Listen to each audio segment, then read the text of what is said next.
Hello, everyone. Welcome into the PHLY Eagles podcast presented by our friends at Bet365. Find out why it's never ordinary at Bet365. Use the code PHLY365 at sign up, and boom, you'll get yourself into $200 bonus bets. And Rich had people had that free money last weekend from Bet365. They could have turned into some nice winnings with some alternate lines on the Eagles, some Saquon Barkley touchdowns and over-unders. The Eagles dominated since we last saw each other on Sunday. It's great, man. It was awesome. Well, and it was also just normal, too. Like, felt good. It feels good to be here on a Wednesday and not have to psychoanalyze Nick Sirianni. Yeah. Absolutely. Right? Like, we can just, look back at the last game, which was fun, and we can look forward to the next game, which we hope is going to be fun. At least on paper, should be a nice little matchup, nice little test to see if this defense has taken the strides that we think we've seen over the past few weeks. Yeah, well, there is the issue of horrible quarterback play in Daniel Jones and Deshaun Watson. This week. Yeah. Yes, Joe Burrow is a much different test, but Nick Sirianni did speak earlier today. Zach Berman's going to be joining us shortly from the Novacare Complex, and then Vinny Curry is going to be joining us at 2:40 to talk about that Joe Burrow and what he poses for the defensive line. But one of the themes we're going to get into today was actually the first question of Nick Sirianni's press conference. So why don't we bring him in, holding the big shield of journalism down at the Novacare Complex. Zach Berman joins the show. Zach, what's up, buddy? Hey, doing great. Good to see you guys.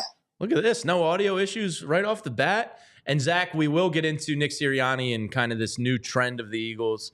But first, I have to ask the most pressing question. How was Larry David last night?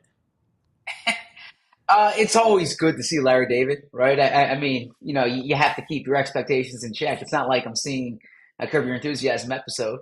Sure. But whenever you're in the presence of Larry David, it's awesome. It's cool being at the Met. I saw some listeners. I saw some friends. So yeah, it was a cool experience. Now it wasn't, I didn't have some of the laughs that I have at like a Curb episode, but he was authentically Larry, so it was awesome. Yeah, I think they called it an evening with Larry David, which always kind of sets the bar a little lower of the LOLs you're going to get. But Zach, before watching Nick Sirianni, I set up the show today in our sheet, and the theme I wanted to talk about is running the ball in the NFL the new trend? And was Howie Roseman and the Baltimore Ravens a little bit ahead of this curve, or are they lucking into this because of who they brought in? But there's a lot of talk this week about Saquon Barkley's kind of open market value compared to some wide receivers in the NFL and basically the output you're getting. Saquon joined some rare company for 6 weeks with a team. Nick Sirianni was asked about it right off the bat. What did you think? Yeah, so it's a good question. And I think the succinct answer to your question is Saquon Barkley and Derrick Henry are really good players, right? And so I would rather have Saquon Barkley at the price that the Eagles have him than Gabe Davis at the price the Jags have him. So I understand the Eagles' rationale, and they thought that the running back market was maybe a bit depressed, if you will, and that they could get value. So Nick kind of talked about how you need to be able to do what it takes to win that game. And last week, it certainly made sense for the Eagles to run the ball, given the fact that they're playing with a backup left tackle. The Giants led the league in sacks. Saquon had this return game. But I'm not one of these people, and I understand this is a popular conversation this week. I'm not one of these people who say this is the Eagles formula. And I've said this on the PHLY Eagles show, and I've said this on Anthony's show, and I'll stick to it, is that if you want to know what a team values, look at how they spend their money. The Eagles spent $200 million this past offseason, roughly $200 million, on A.J. Brown, Devontae Smith. And they have a $250 million quarterback, right? This team, for it to be what it needs to be or what it's going to be, it's with Jalen Hurts, A.J. Brown, Devontae Smith. And Dallas Goedert will put him in there. Sure, but that's 22nd in the NFL in passing. There's some clear holes there. So it's like it becomes the issue of, do you do what you do best, or do you try and force something that isn't the best? It's an interesting pivot point in the season here. No, you're right. And look, the passing game needs to improve. They need to be better on third downs. But I don't think the 2024 Eagles are going to turn into the 2021 Eagles, if that makes sense. The 2021 Eagles basically determined that their way of winning games was by running the ball with Jalen and with Miles Sanders, and with that offensive line, I should say. If the Eagles pivot to that going forward here, then I think Jeffrey Lurie is going to be really disappointed. And I don't think Saquon Barkley was brought in here to be the offense. He was brought in here to bolster the offense, not to be the offense. So Rich, hold on. I just want to continue this for 1 second. It's something interesting you said there. Jeffrey Lurie would be upset, but what if the results are positive? Like, who gives Jeffrey Lurie wants to win. Success on the field, right? He loves passing. I know he loves passing and lane, and this happened in Green Bay a couple years where he's signaling to the sideline, let's run the ball, let's run the ball. I know he wants what he wants, but if it's not what you do best, like, I know this seems to come up every year. Shouldn't you just be happy with wins at the end of the day? Well, yeah, but I think there's a difference between winning on a Sunday and winning during the season. And I don't think the Eagles are going to be the team that I don't think they go deep in January, February without A.J. Brown, Devontae Smith, Jalen Hurts leading the offense. I think they're going to need to run the ball, and they're going to run the ball, and they can run the ball. But I think this is going to be a team that needs to pass the ball effectively and well and often to be what they're capable of being. Sure. And Rashad Bateman and Zay Flowers and Baltimore has a passing attack. It's not like they neglect it, but they do something better than everyone in the NFL right now. And they look like they're primed to go on a Super Bowl run. Why can't that be us? Well, it can be the Eagles. It certainly can be the Eagles. And I think Saquon is going to be a big part of that. But you watch that Ravens game the other night, it was not just Derrick Henry running the ball. It was like you mentioned, Zay Flowers. Bateman. I mean, Lamar Jackson was outstanding. So I think when this team is at its best, when this offense is at its best, think about week one. Week one, Saquon went over 100 yards. Saquon was a force in the running game, but AJ was also over 100 yards. Devontae Smith scored and had, 70, 80 yards in that game. I think that it needs to be all of the above. Like, the offense played well against the Giants. I don't think that they're a 40-point offense throwing the ball, 14 to 20 times a game. They need Jalen to be a 250, 300-yard quarterback every week. Zach, I'm wondering, because I think what's been stunning to me about the running game is just like the big plays they're hitting. It's what you mentioned the other day, the 40-plus yard plays. Like, I believe they lead the league in 40-plus yard runs. Like, you don't usually think of, when you think of those monster explosive plays, like you think of A.J. Brown, getting behind the defense or something like that. But Saquon is really, with the better blocking of this line, it feels like he is really taking advantage. And the theory of the signing that if you put him in running behind the Eagles offensive line versus the Giants line, then he might be able to make the guys at the second level miss.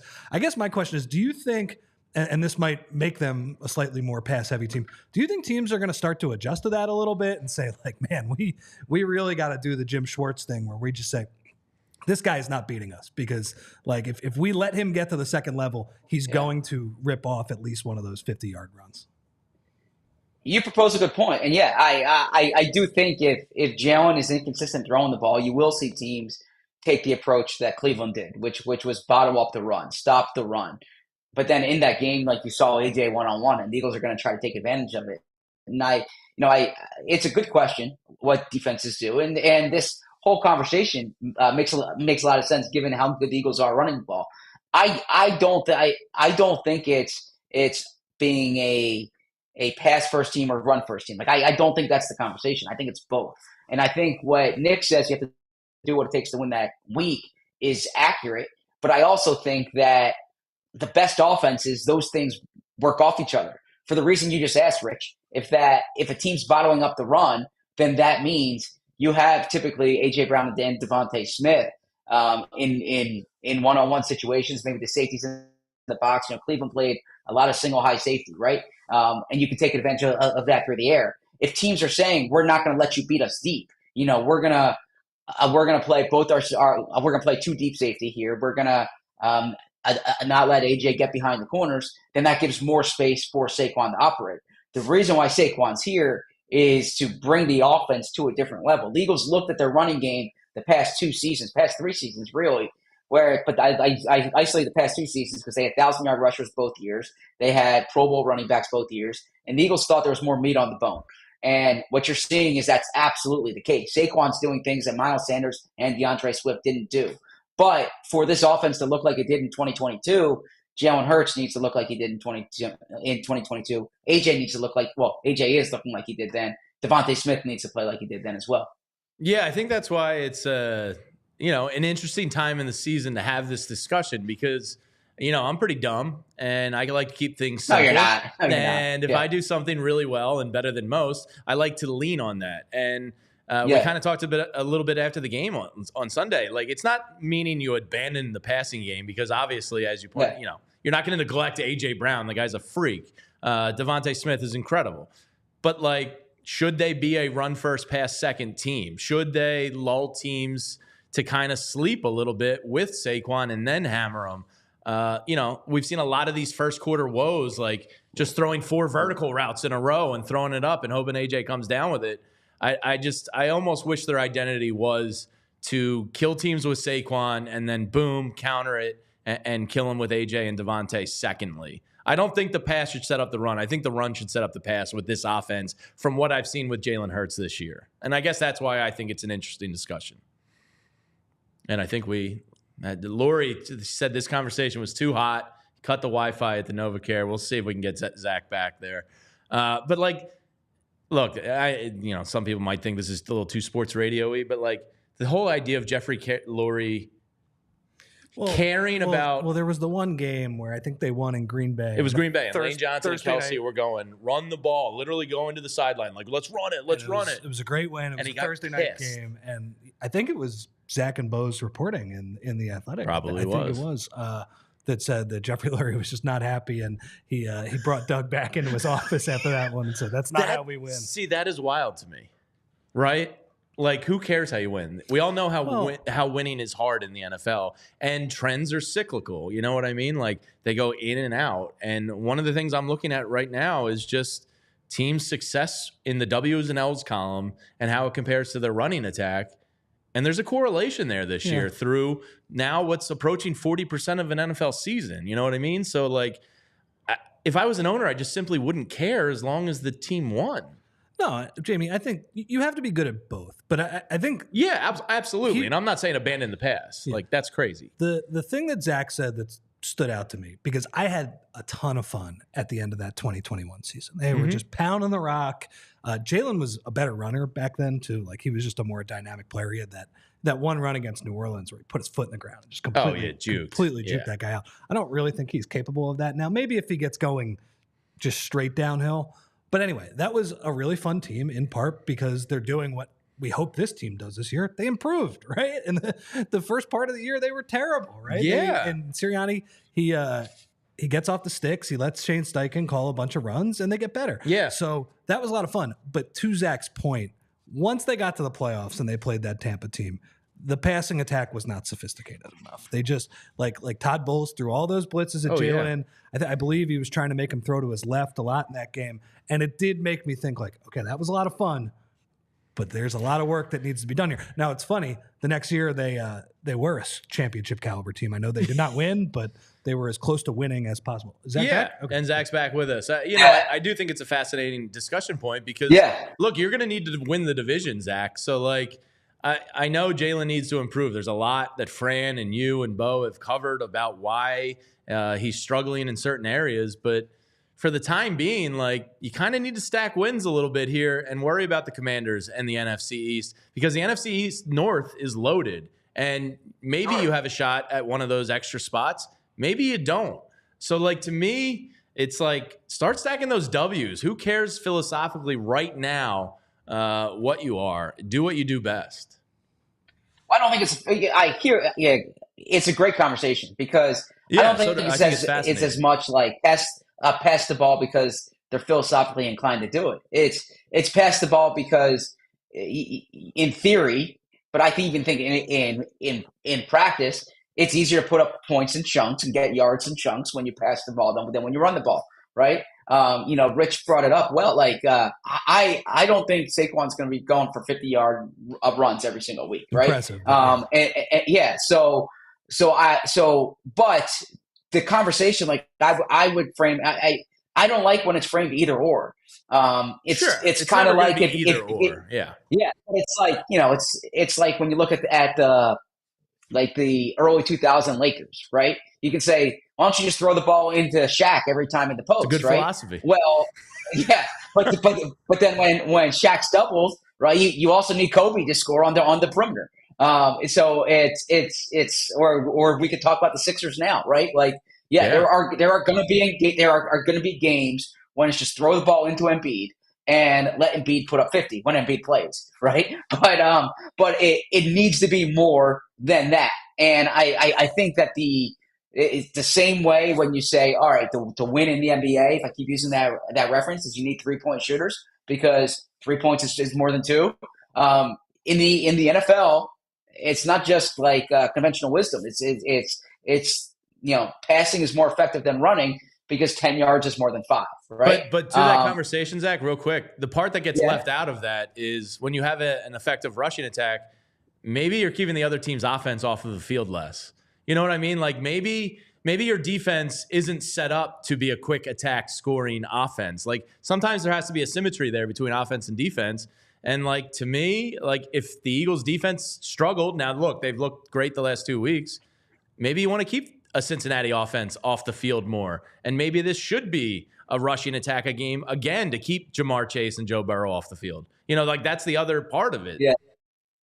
Yeah, I hear you. I think it's a bad sign.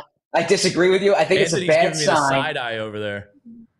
I think it's a bad sign if your plan with the offensive weapons you have, if you're saying let's try to limit possessions, right? And the thing with that too is just by running you naturally do that. It's not like in a forced effort to. Is my point.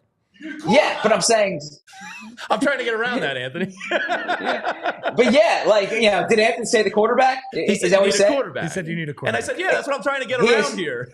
Yeah, he is absolutely right. If like your game plan is to hide your quarterback, which by the way, that's what it was in 2021. In 2021, they looked at it and they're like, the way to win games, to your point, Jamie, it's like it's not about what this looks like at the end of the season. It's like, how can you win that Sunday? And the way from the win each game was to run the ball effectively and consistently, control the game at the line of scrimmage. But that team was not nearly as talented as this team. So yeah, I'm not saying like they're paying $200 million to AJ Brown and Devontae Smith, sure, because Jeffrey Lurie wants to pass the ball.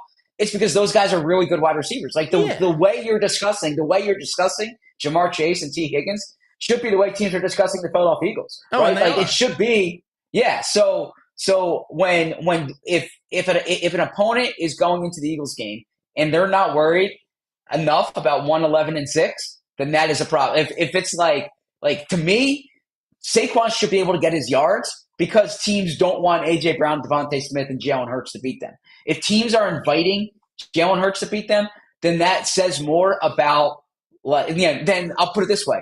I don't care how good Saquon is, they're not a Super Bowl team. If Jalen's not good enough, they are not a Super Bowl team. That's been the point we've been dancing around, I would say, here the whole time. Yeah, kind of. Look, I'm talking about winning this week's game, and I think Saquon Barkley right now, with how the Eagles offense is performing, gives you the best chance to do so as the primary feature. And look, it's the NFL. It's 60-40. It's never 50-50. But he's saying that, okay, you might be able to win this week's game, but when you get deeper into the season, every game is that's assuming he can turn a corner. And I'm getting to a point where I hope he can. But, I'm seeing enough inefficiencies in this offense in the throwing game where I'm starting to question it.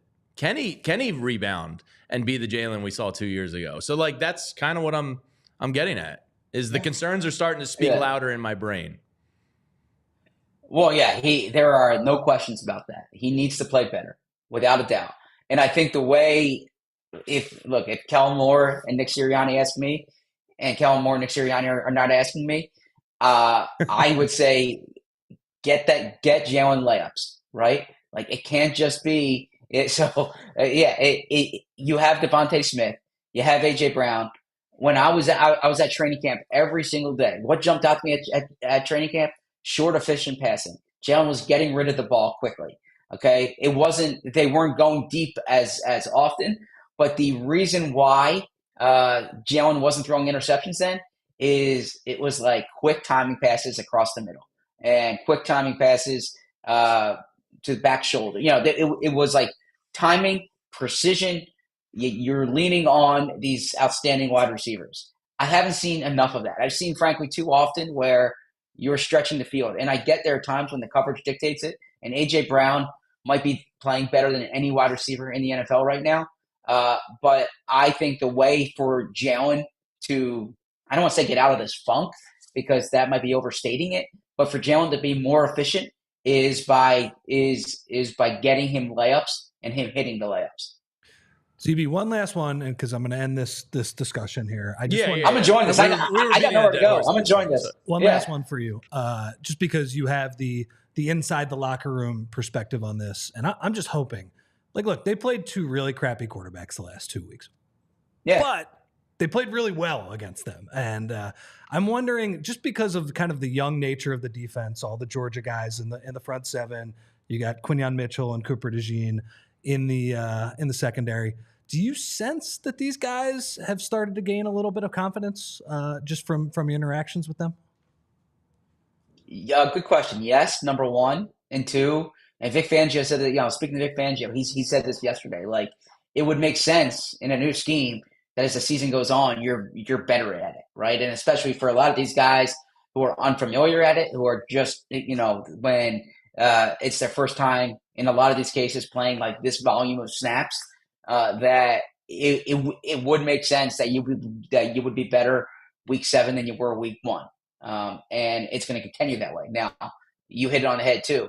The defense is going to look different against, I would imagine, Joe Burrow than it looks against Deshaun Watson and Daniel Jones. Now that said, I should also say Joe Burrow went to the Super Bowl a few years ago.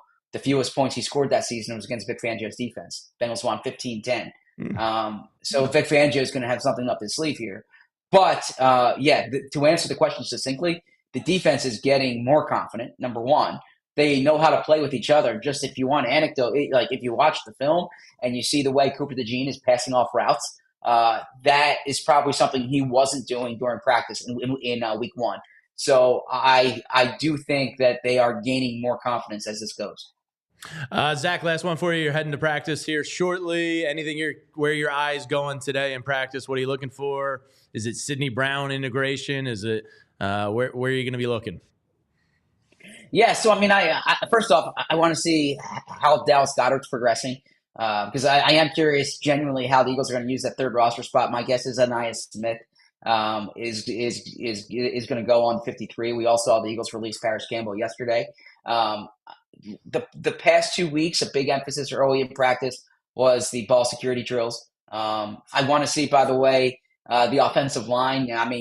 Mekhi Becton might be back Sunday, but I can't imagine he's back today.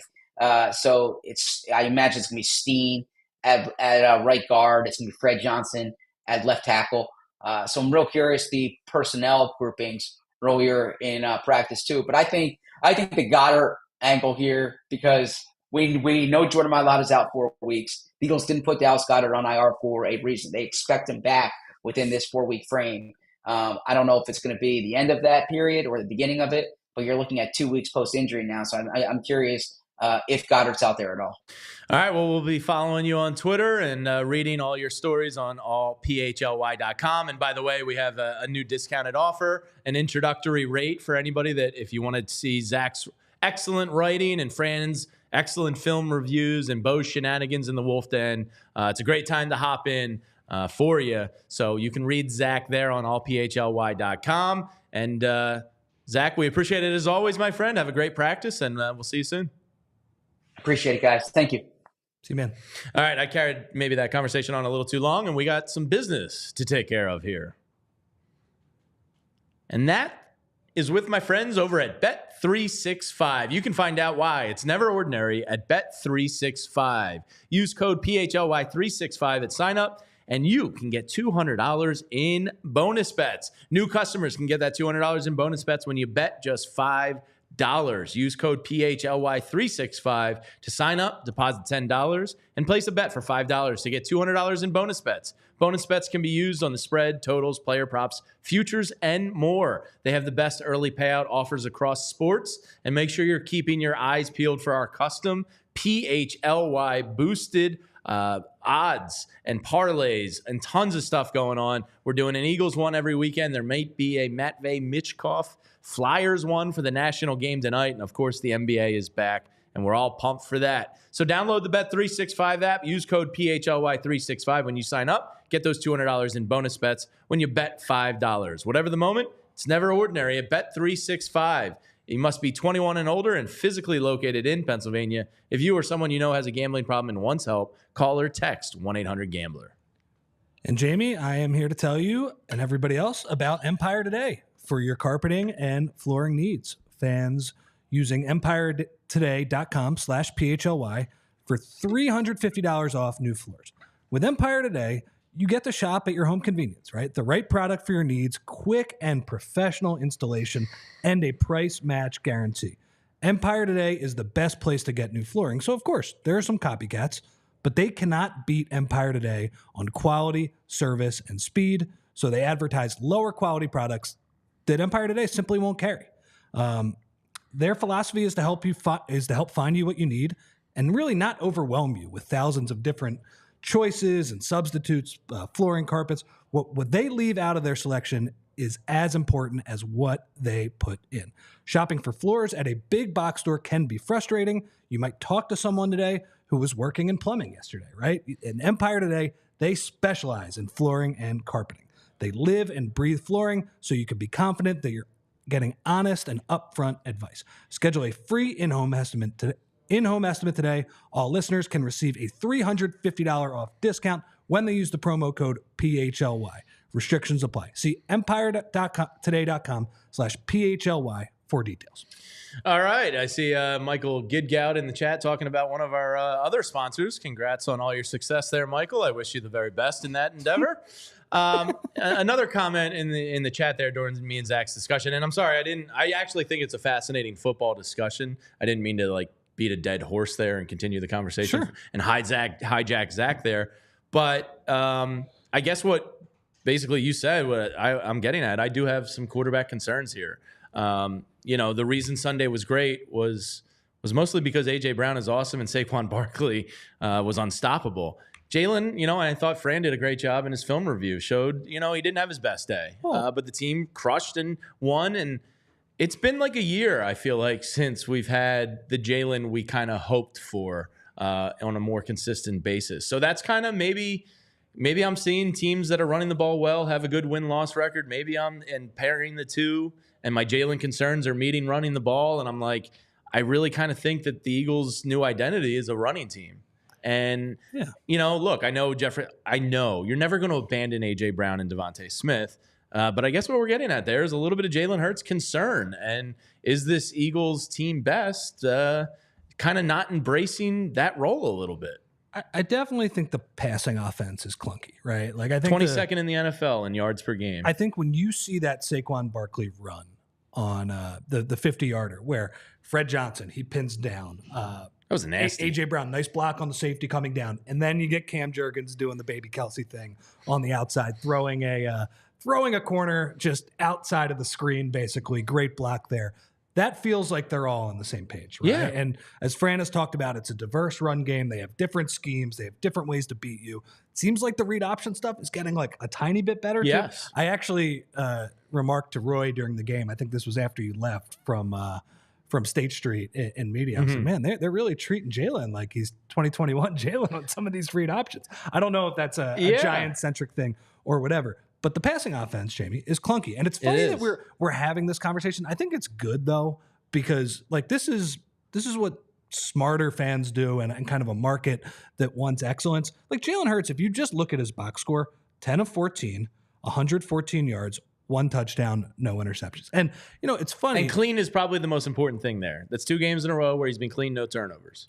But maybe not the most important, but it's nice. But as Fran said, there were some issues. I mean, some of those sacks, again, that doesn't factor in the 4 sacks that he took, right? And some of those were just straight up his fault, right? Yeah. And I know the pass protection wasn't great.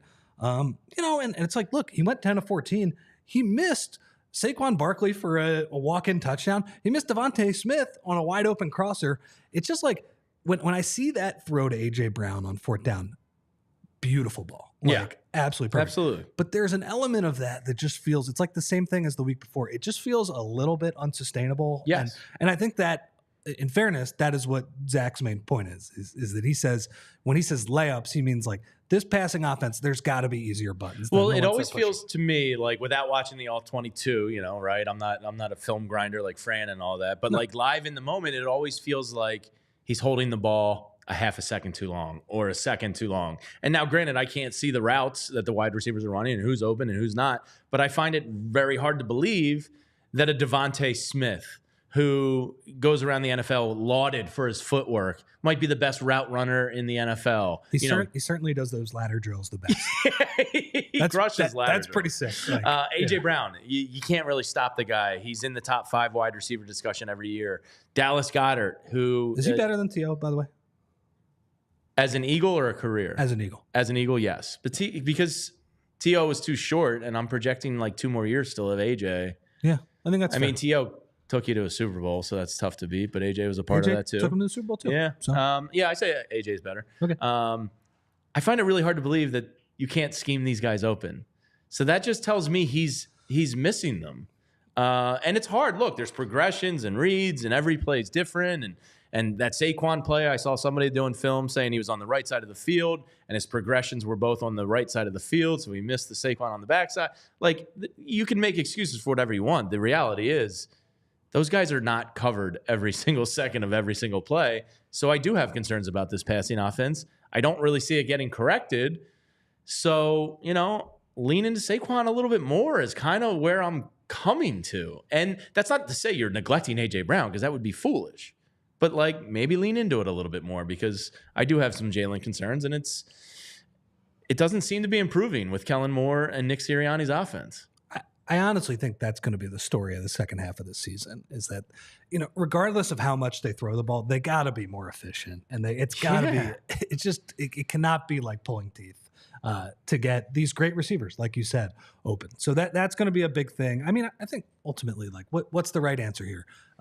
You know, should they lean into the run more? Should they lean into the pass more? Honestly, they should do both, right? Like, yeah, I think it's always a 60-40 split. I'm not even saying do 50-50, but like, I don't know. Maybe just like the first quarter, you got to get something going here. You can't play like this all season long. I mean, that was an outlier game, right? Because that wasn't 60-40. That was like... Oh, that was probably... Like, and I mean 60 past. I know. That was probably, what, 75-25? Yeah. I mean, what was the total snap count in that for the Eagles? It was like 48 or something? I could not believe the stat Bo gave the other day that on first and second down, because obviously on third down, that's, you know, the distance is going to dictate what you're going to do. That was the most run-heavy game of the entire Nick Sirianni era. So all of those 2021 games, when it just felt like they were ground and pound for all of November and December and winning games and doing so, it was great. Look, man, it was great, and it gave us a normal win. I do understand Zach's concerns a little bit, in that, like, I worry about that 2021 Bucs playoff game where he can't read a defense was the quote. It wasn't Todd Bowles that said it, but it was like the linebackers coach or somebody said it on the sideline. So it just felt like. But in Jalen's defense, that was new for him, right? Like, that was the first NFL playoff game, whole new big stage. So he was still young. So finding the balance where it feels like they're not prepared for a blitz heavy team, and God, I mean, guess what? Todd Bowles is going to blitz you a couple years later, and then in this regular season as well. Just so they're not prepared for that, because I do like agree with what Zach said. Like, they spent $200 million on Devontae Smith and A.J. Brown. Like, there should be a way to utilize them a bit better. And I just think. So is that on Kellen Moore? Is that on Jalen Hurts? Kellen Moore even have, like, how much say does he actually have? You know, this offense, they say, Zach said it in his piece like 2 weeks ago, this is Jalen Hurts' offense. Yeah. And whoever is at fault, or whoever is responsible here, I hope that they, even after these wins, say, okay, our offense cannot be throw a go ball up to AJ and hope he mosses the cornerback, right? Like, 4 straight go routes and just throw it up to AJ and hope he's Superman. He's unbelievable, but at some point that's not going to work. No. So, yeah, and it just goes hand in hand. Like, I pulled up the top rushing offenses in the league, and tell me if these teams are good. The Baltimore Ravens, the Philadelphia Eagles, the Washington Commanders, the Detroit Lions, the Green Bay Packers, the San Francisco 49ers, Tampa Bay Bucks, Pittsburgh Steelers, Kansas City Chiefs, and then, you know, Vikings, who are one of the better teams, are in the middle of the pack. But most of the teams that are top 7 or 8 in the NFL right now are your rushing leaders. And look, the conversation, somebody said I had a shiitake mushroom take in there. I don't know why running the football has to be bastardized in this conversation like this. So that's all. I see a lot of my dumb brain sees good teams at the top, rushing yards per game, and I just wonder, is this the new trend in the NFL? And if it is, you have a pretty damn good toy to be, and that's almost giving Howie, credit. Look, Derrick Henry and Saquon Barkley are obviously great. The Saquon Barkley signing, look, he might have messed a lot of things up this offseason. He was way ahead of the trend on that. If you have a good offensive line, if you have a quarterback that at least has to be accounted for in the running game, like paying that running back a couple extra $1 million, was a bargain. That top of the line running back. I mean, this has been spectacular. Like the exact theory that we talked about the entire summer is, okay, he's going to have better blocking now, right? Like those numbers in New York were not that impressive. But, if you put him behind a better line and DeAndre Swift, like I think his yards to contact last year. Who's funny is having the inverse is receiving the ball more in Chicago this year than we always were like, why aren't you throwing to Swift? That might be a quarterback thing. It could too. be. Yeah. Well, then, yeah. But it's worked out spectacularly. Like I think whatever the theory of the case for paying him, what is it, $12 million, $13 million a year or whatever, it's turned into a steal. And I think, as you mentioned, I think it was Ross Tucker who brought up. Yeah, I have the tweet right here. This is Darnell Mooney money. It's like, I would rather, Darnell Mooney's having an okay season too. But I'd rather have Saquon Barkley. You can do a lot more stuff with him. Ross Tucker tweeted yesterday, Saquon Barkley makes 53% of what Colts wide receiver Michael Pittman makes. He makes $10 million less than Calvin Ridley and over $7 million less than Brandon Cooks. Howie Roseman saw an inefficient market and pounced. And, that's part of bringing this up was to kind of laud Howie for that move. There was plenty that didn't work. Devin White just signed with the Texans. But we got Vinny Curry coming up here momentarily. And just to round off the Saquon bow, this was first courtesy of John Ganode down at the Eagles PR. Eagles running back Saquon Barkley has joined Adrian Peterson, Jamal Lewis, Terrell Davis, O.J. Simpson, Jim Brown 2 times, and Jim Taylor to be guys that have 650 plus yards, 5 plus touchdowns, average of 6 yards or more per carry through the first 6 games of a team's season. I mean, you're dealing with something special here. So nobody should hate this conversation. And of course, if you want to grab some Saquon Barkley shirts, we got you covered. Our man Vinny Curry is joining us here momentarily. I'll let him do his Saquon, but there's a shirt there for you.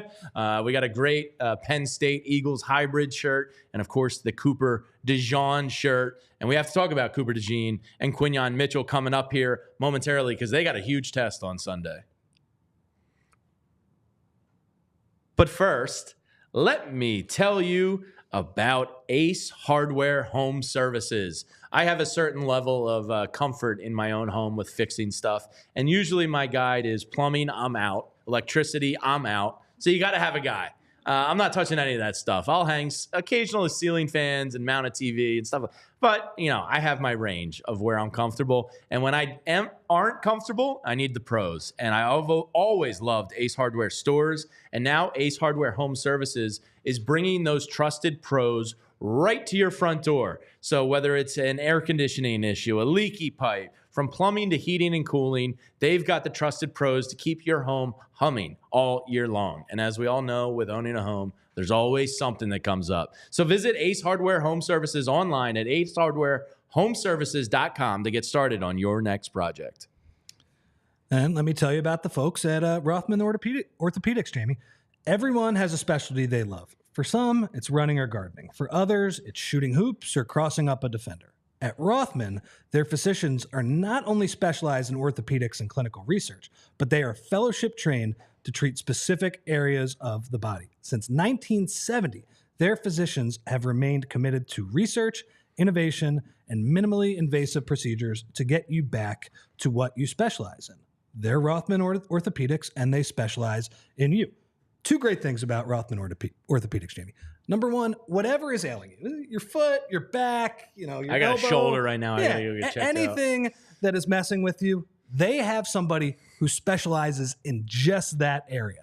And number 2, they have locations all over the area too. So wherever you are around Philadelphia, they will have somebody who can take care of you. And you know who knows that better than anybody? Our guy Devon. Remember last year? He's hooping again. He had torn his Achilles. That is not a fun one. In the NBA, they you have to sit out an entire year for that. Devon is back. He's hooping. He's better than ever. He's moving around great. So Rothman Orthopedics, specialized in orthopedics, and you visit rothmanortho.com/PHLY to learn more and make an appointment today. All right, this is the PHLY Eagles show brought to you by our friends over at Bet365. Use that promo code PHLY365 at sign up. Get yourself $200 after you make a $5 bet and a $10 deposit. All right, he is waiting in the wings. Let's bring him in. You can catch him every Eagles game day here with us and most Wednesdays. Vinny Curry. What's up, Vinny? Well, momentarily, we have a technical burp. We're just going to get that out of the way, and then we'll bring in Vinny Curry again. But Vinny was at a wrestling event last night with his son, Noah, and they were right there, prime access. Never been a wrestling guy, but it was really cool to see Vinny and his son going nuts at one of Vinny's favorite things. Vinny loves wrestling, football, and sneakers are three of his loves. He loves other stuff, too. He's got a cool wine cellar, too, as well. Not bad. As we've also learned. And, look, the defense is kind of turning a corner a little bit. Where are you at on the Philly Dogs now? Because I wonder if we're building them up too much because they just played a couple of bad quarterbacks. That's how you have to look at this defense right now. It's like, all right, well, things are improving. Cooper DeJean's in. Maybe he changed some things. They're getting sacks. Oh, wait, Deshaun Watson sucks and Daniel Jones sucks. I was about to write off Nolan Smith, and then, you watch him last week, and I was like, is this just Danny Dimes and that bad offensive line? That's what I'm going to ask Vinny about. Like, how do you determine? Obviously, as a defense, you take whatever wins you can get. Let's bring him in. Vinny Curry here. Vinny, what up, man? What's up, fellas? Not much. How was your so you're talking to two wrestling noobs here, Vinny, but I saw you and Noah having a blast last night. Why don't you tell the people where you are? Oh, man, Monday Night Raw, man. We enjoyed it. It was down there at the West Fargo Center. I got to put a smile on my son's face, man. He was going losing nuts. his mind. He was going crazy, man. It was pretty cool. It was pretty cool. Yeah. So, Vinny, did you go to WrestleMania last year? Yeah, we was there. Yep. And grade Jason Kelsey's performance. Bro, that was crazy. That was him and Lane. Yeah, I know they had me excited. Yeah. So I am a little bit of a newbie, but the Royal Rumble was in Philly twice. I think in like a 4-year span. I think it was like 2015, 2018. Anyway, the story that I always remember was, again, I'm a little bit of a newbie. My friends brought me because they're big fans. The Rock came out and people didn't like it because he was helping Roman Reigns. But I was like, oh, man, The Rock came out. This is awesome, or whatever. So anyway, it goes to show you how crazy it is. Now the people love the Rock and Roman Reigns story. I know. Isn't that crazy? Vinny, so that's the best part because I don't follow it. And my friend sent me a video about 8 months later of Roman Reigns getting completely cheered. And I was like, what do you mean? They were booing him like crazy when we were at the Royal Rumble. Crazy. Anyway, I had a blast. If anybody wants to attend a Royal Rumble, I would highly recommend that. It's a lot of fun. Vinny, how many events have you been to, by the way? I don't know, probably like over 100. Over 100. Wow. Yeah. That's awesome. You know what I mean? From when I was my son's age to now, Yeah, why not? All right, so Vinny, obviously the defense, two weeks in a row, no touchdowns allowed. Phenomenal. You in the defensive room don't really care who the other team's quarterback is, but there is a reality where you did beat up on two bad quarterbacks in the NFL. You're not having a bad quarterback this weekend in Joe Burrow. Obviously, you keep doing what you're doing, but how much more concerned are you watching this defense turn a corner here now that you're getting one of the upper echelon quarterbacks in the league? The biggest thing we talked about, from week one to right now is consistency. What you're seeing now from the Eagles defense is them being consistent.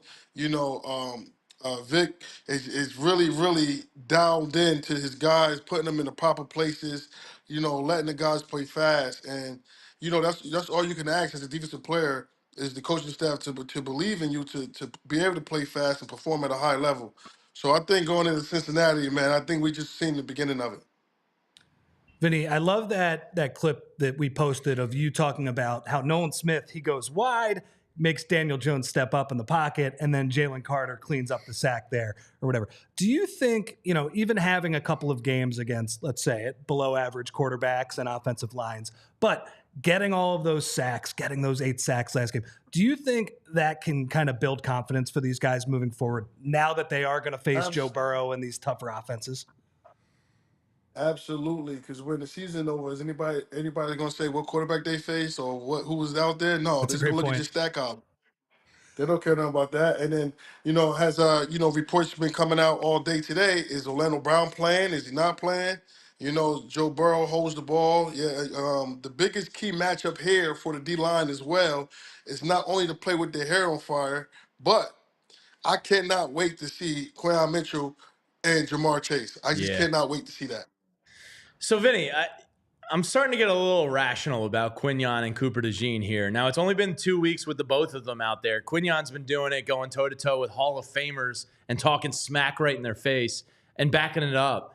How special do you think these two kids are, and how much did they actually change the defense? A ton. But if you look at the overall scheme of things, secondary play goes with defensive line play. It's all married to each other. If a guy not running wide open or running free down the field, you have more time to rush the passer. So I just feel like Coach Vic got these guys playing Eagle football. And it's just one thing about us Philadelphians, we love to see this type of football. We excited, but at the same time, we're like, because, 2 weeks in a row, we want to see it like 4 weeks in a row. But, one game at a time, like one game at a time. And I think this Cincinnati game is really going to put the defense on the map. Seems like some of the ways they're having success are those simulated pressures, and it feels like Nakobe Dean is pretty good at the blitzing part of that. What have you seen from him? Yo, bro, he brings toughness, man. He's tough. He's fast, and he's precise when he's blitzing. When he's coming up the gut or whether he's wrapping around. When they send him, man, he's coming and he's coming with some vengeance, some steam behind him. So, Vinny, I know you say consistency, you want to do your job, but I'm curious when and when you're facing like a Baker Mayfield type that gets rid of the ball in like 2 seconds versus, say, a Burrow who holds on to it 3 seconds, let's say. I'm just making up numbers right now for the sake of the argument. Is there anything that changes from the defensive line standpoint? Is that something where you tell like the D tackles, like, hey, maybe give that extra second of pressure where the plays, is there anything that changes on your, let's say there's 4 of you. Does anything change when the quarterback's holding on to the ball a little bit longer? Yeah, we used to have this saying, we got it from Ray Allen, always say, damn man, for shooters, night is off. What you gonna do? Keep shooting. So, so if you're getting ready to ball, what you gonna do? Got to keep rushing, man. You gotta keep rushing, and then, hopefully, those DBs to tighten up the coverage, to kind of make it a little bit of hesitation, because all you need one little piece of hesitation. Somebody.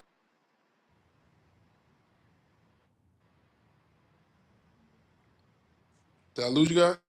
Yeah, we kind of zots You there. guys hear me? Yeah, I hear you. There we go. We got you. Maybe. I think we got you. Can you hear me now? Bob had a baby. It's a boy. All right, we'll check back in with Vinny there, and we had a little zots in the internet. The big internet's trying to keep us down today, Rich. Big internet. Jeez, we're struggling with it. So do you feel better about the Philly Dogs right now?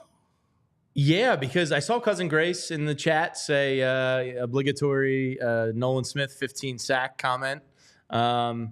He's a guy the last 2 weeks that has kind of popped out a little bit more. He's made some good plays against the run too. Like yes, he's like, he has. He's like setting the edge. Vinny was talking about one of the plays this weekend where he set the edge and funneled things back inside. Vinny, we were just talking about Nolan Smith. Is he one of the guys you're seeing a little bit more from week by week here? And do you feel like a bust out is kind of coming? Oh, absolutely. We've been talking about that for weeks now. What do you feel? Who do you feel, is popping off the screen or playing, with sense of urgency? And this game right here really showed it. And that's why I really had to give him his flowers and give him a lot of praise, because you can really see him figuring this thing out, and the way he set the edge, the way he was precise, or rather it was running to the ball or, putting pressure on the quarterback.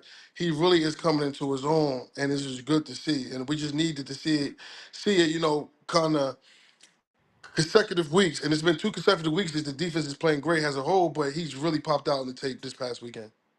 Vinny, we spent the whole show, and Zach was on here earlier, and Jamie and Zach were arguing about how much they should run versus how much they should throw. I guess, obviously it's more complicated than that, Sure. right? Like there's a marriage of the two of those. But just as somebody who's watched this offense and somebody who has the knowledge of like what it's like to stop professional offenses, what do you think this offense's identity should be, at least for the next few weeks here? Saquon! Man, listen. Right now he's just on another level. Just on another level. I would just feed him as much as possible. And that's going to open up that pass game that we so used to seeing, and we all came accustomed and falling in love with. Right now, I guess within the last 2 years, you really haven't seen as much run from the Eagles the way it's going down right now. So a lot of us is just like, oh my God, this is great. Well, we got to keep doing this. But let's remember who's in the backfield. Saquon. And he's just, he's 101. And we want to see more what he got in that arsenal of his. It feels like it just has to be so demoralizing for a defense to give up like 40 and 50-yard runs, right? Like you can deal with, maybe giving up a first down or two or whatever. But when he's basically putting the Eagles in the red zone by himself or scoring a touchdown even, it feels like just as a defender, that has to be demoralizing. Oh my God, it is, because then now you hesitate. If you coming off the edge, now you got to worry about setting the edge, which give you a split second of a play action. Now you can chunk it downfield, to Batman or Smitty. Like those guys, like the way that the offense is kind of set up when trying to marinate to get ready to go on this, November and December football run. I'm excited for it, and I'm here for it. So, Vinny, I'm curious. We all hate the Dallas Cowboys. The hate runs deep in our veins. There's nothing we can do about it.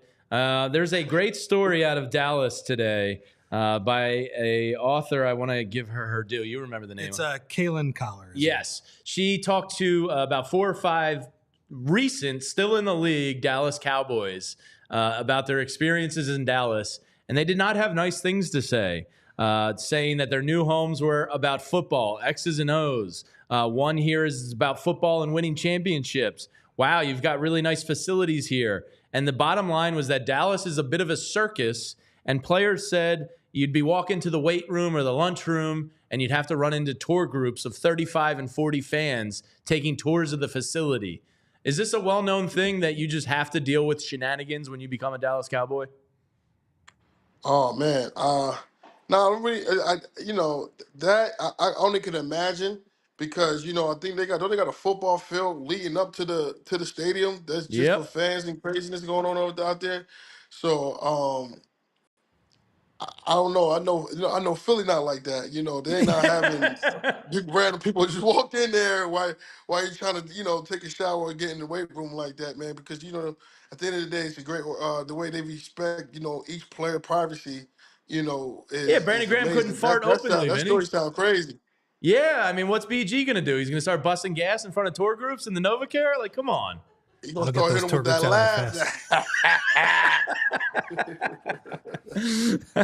laugh. Great stuff, Vinny. Any more, Rich? No. All right, cool. Well, we're looking forward to Sunday. Flaxstat at prime time.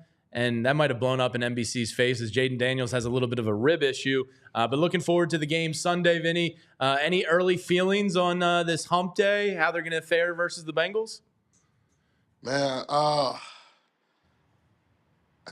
think we're going to be really happy. I don't think we're going to have a shouting match, before we go on air. But I think it's going to be great, man. All right.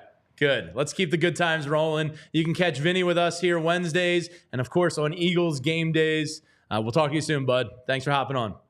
All right. Thank you, guys. Take it easy. Later, Thanks, Vinny. And Cousin Grace says, I feel like that would not stop BG at all. Probably not. No. Did you catch his mic'd up this week that they released? This week? Or was it last week? The last week when he was trash talking every member of the Browns offensive line. But it was funny. He was trash talking it. And if you're a member of the Browns offensive line, you have to laugh. Like you were laughing. Like it wasn't that mean spirited. No, it's like good spirited fun. He's just calling Batonio as old as him. There is nothing funnier, and Bo does this in his Wolf's Den. Yeah. I think Jimmy Kempski has done it before too. When a reporter quotes BG, but they also make sure to note that his cackle is in there too, which is one of my favorite things in the world. Yeah, I mean, you should just mic BG up every single week. It is the best comedy the NFL is producing there. One of my favorite, he was talking to Bitonio, and he was like, "You're going to see me all day, even in your dreams." And he started doing like the dream stuff. Like just pure comedy. Mic that man up every single game. And for those that don't know, apparently a notorious farter around the Novacare Center. Well, that's the inside information. Yeah. The PHLY Eagles show brings you. To the point where Jim Schwartz used to yell at him, like, BG, knock it off back there. And then you just hear the cackle. I mean, look, that rises all spirits, right? You know? Wow. I mean, I don't want to spend too much time on this, but he must have been pretty good at it if he was blowing up like a full conference room, basically, like one of those auditoriums. I mean, those guys are usually pretty spread out. If Jim Schwartz is getting that from all it might have the been way in the the smaller breakout rooms. That's true. That's true. Those are kind of more like classrooms. But I can see BG being a beefy fart guy for sure. And how can you get mad at him? You know, he's so affable and fun and great. BG's the best. Oh, his laugh is so good. It's so good. It's so good. So just mic that man up every week. But how are you feeling? We won't talk again until the Eagles. Well, we may talk, but not here on the show. It's Bengals week. It's a real deal test. I know they're not having the same success per se. You wrote about it today in the newsletter, but it is Joe Burrow, Jamar Chase. I'm with Vinny, and I know you are too. Quinyon Mitchell versus Jamar Chase. Let's go. Fun. Yeah. I can't wait to see this. How you feeling on hump day here? I think it's going to be a legit test for these guys, right? Because this is going to be look, I think the offense should be able to like play ball control this week. It's funny that, I was kind of arguing against you all game. I think for this game, that's what I'm saying. Specifically, keep Chase off the field. Specifically because this offense is very good and has played well so far this season. This defense, I know they have Lou Anarumo still, but Fran has kind of talked about it.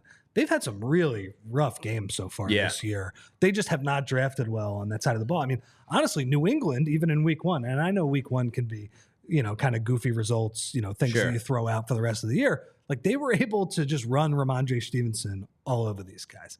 And we know Jaden Daniels had the huge game against them as well. It might be one of those games. The offense is going to have to be more efficient than they were, even against the Giants, right? Because I know they had those 4 touchdown drives in the middle of the game. Like we're probably going to need some first quarter points this week, right? Yeah, that's got to end. But I think it's very doable against the defense. That the one worry and it's all the diehards. Thank you. And the one worry that Fran brought up, Trey Hendrickson against whoever's playing left tackle this week. Yeah, Fred Johnson probably. I think there was some good, there was some bad. Overall, the pass pro was bad, and that's what I'm worried about. Yeah, Jordan Mailata is quite good. I think when he left and got injured there, I think he was PFF's like 3rd or 4th highest graded offensive lineman. He's quietly just gotten continually better, Jordan. Yeah. And are you with me in the PFF grading that you use it when it's good and beneficial to your guys and ignore it? Disregard it. When it's completely good. throw it out. Yeah, who cares? The other thing I will say too that has nothing to do with the game is that I don't like playing the Bengals. They've had a lot of bad results. I don't believe they've won there in Cincinnati. And even the I'll have to look that up. Even the home games recently, the game 4 years ago when Burrow was still a rookie, he was not really established at that point. Eagles 0-2, and Doug Peterson, instead of taking the 60-yard field goal, says, we'll punt it and take the tie. And I don't think he ever did it again. I think he was scarred by that. Well, yeah. I mean, I think everybody, including like Bo, was throwing. What the hell are you doing? Throwing the fearless book right in his face. You play to win the game. Yeah. Well, it was not 2017 Doug in that regard. But then there's other games, right? When another tie, when McNabb didn't even know. Oh, the tie. Yeah. He just didn't know. He was like, that was an embarrassing quote. Yeah, that was pretty rough. Yeah. I would say so. And then I think Andy Reid's pretty good in teaching situational like football and circumstances and stuff. You would think he would have I don't think Andy would have glossed over the detail that you could tie the game. Now, maybe he did gloss over it and just said, everybody assumes. I assume everyone knows. And maybe we'll talk about our play action rules now after that. But yeah, there's some other blowout losses too. There was the game where Zach Ertz laid on a block. I think it was Carson Wentz's rookie year. Yeah. That was the last time. Anyway, I don't like playing the Bengals. The Eagles play them Cincinnati's got bad vibes. Yeah, once every 4 years. It just hasn't gone well. It would be awesome to flip those vibes around. It would be, and it would be really awesome to sit here a week from today and talk about Quinyon Mitchell shutting Jamar Chase down. Well, I think he has a chance to actually like become part of the national conversation. I think if he shuts down Jamar Chase, he's going to be like forefront national defensive rookie of the year kind of talking point. He already should be there. The problem is he's just not catching these picks that are. And I will say, like the play over his shoulder last week, that's a tough play. That is like, a tough play. Yeah. Tracking the ball like. But that. he was close on one. CJ stole him one from him on another. It seemed like in preseason he was around the ball a bunch. So it does feel like it's close, but it would be nice to see. Unfortunately, he's going to have to catch the ball once to get people to start noticing. But if he just keeps doing what he does, like maybe he won't be part of the national conversation. But if he, limits Jamar Chase to like 40 yards, something like that, I think everybody in Philadelphia will continue to be. I got real football horny happy when I saw him toss Malik Neighbors to the ground in those first 5 yards last week. Yeah, that was great. He just had Malik Neighbors in prison, and this kid is a real reason to get kind of irrationally excited that maybe this defensive turnaround is real here, and it's not just Deshaun Watson and Daniel Jones.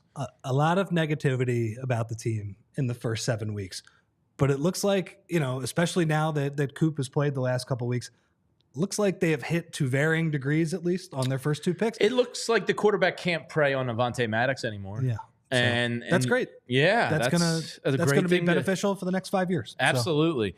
So Rich, Sunday we were out at State Street Pub in Media with our friends Miller Lite, and that place was absolutely awesome. And they have a great staff out there. And I wanted to let you know about something they got going on this weekend. And this Saturday, November 10th, not this Saturday, but coming up, November 10th, State Street Pub in Media is going to be having a parking lot tailgate party. There's a huge parking lot right there across the street from the front door. They're going to have live DJs and MCs, giveaways and prizes. They got the special big screen coming outside. So it's going to be great weather. I'm putting that out there. And everybody in Media and the surrounding areas can go there for special raffles, Miller Lite specials all day.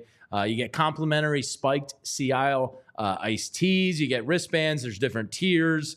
Food buffet, VIP tickets, all that and more. So kick off your Sunday, November 10th, with a fun day at the best parking lot vibes in town. Catch all the big action on big screens and tons of Miller Lite to drink to your heart's content, responsibly, of course. And that's November 10th with our friends over at State Street Pub in Media. That was an awesome place. The wet Japanese wings or whatever I got were like phenomenal. I always love to judge a place by its wings, and that place passed in spades. All right, that's going to do it for us here today. Thank you to Julia behind the scenes. Somebody in the comments said, Jamie looks like he does the Dougie at weddings. No, sir. I just don't dance. You will never, hardly ever, catch me on a dance floor. Certainly not Dougieing. Are you a cut the rug guy? I'm not a cut the rug guy, but I can't say I've never danced before. What do you think is? I occasionally go out there. Zach, Bo, and Fran. What do we think dancing game? Oh, I think there's a legendary. I think Bo is the dancer of the. I was gonna say, I bet he's got a little bit of that like Carlton kind of hip shake action going. I don't know exactly what it was. I could see him doing that. I believe I could be wrong, and I'm sure ZB's like an old. I'm Charleston sure he'll be man. able to correct the record if not. So. And Fran, maybe just show those thighs out on the dance floor. But if you are thinking about supporting us here at PHLY, it's a great time to hop in on our limited time offer for an introductory new rate here at all PHLY. To everybody in the chat that hung out with us today, thank you to Vinny Curry and Zach Berman. Always appreciate your time and conversation. For Rich Hoffman, I'm Jamie Lynch. We'll be back on Wednesday. Zach, Bo, and Fran will have you covered at 2 o'clock tomorrow. We'll see you soon, everyone. We all silly like the mayor.